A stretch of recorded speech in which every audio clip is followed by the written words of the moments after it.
this video, I'm gonna teach you how to link MacBook and iPad. It's a very easy process, so make sure to follow along. In this video, I'm gonna teach you how to properly link any MacBook with any model of iPad. Doing this gives you access to plenty of alternative features. For example, you can use your iPad as a secondary monitor, so an extended display. You can use it to screen mirror your MacBook. You can transfer files easily, completely wirelessly through both of these devices, and all of these features are going to be natively built into these models, so you don't have to download anything from the App Store. So this is going to be primarily done using Sidecar.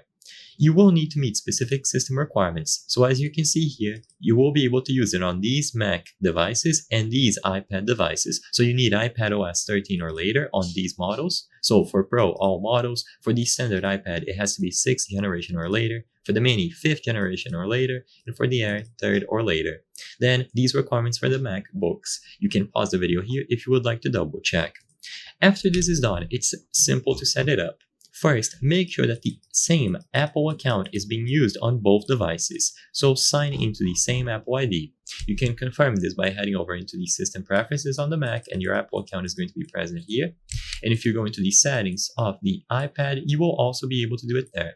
The next thing to do is to go into the general settings, and inside of the general settings, look for AirPlay and Handoff. In here, make sure that Handoff is enabled. Handoff lets you start something on one device and instantly pick it up on other devices, so essentially it is going to allow the link to be established. With Handoff enabled and with the same Apple ID on both devices, you are good to go. You can now enable Bluetooth, and by putting both devices in close proximity, they should automatically detect each other. So when you go to minimize something on the MacBook, you will see the option to move to iPad.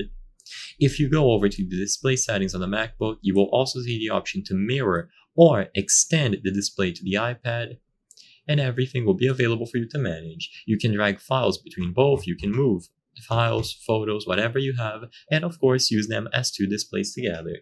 I hope I was able to help you on how to link MacBook and iPad. If this video helped you, please be sure to leave a like and subscribe for more very easy tips. Thank you for watching.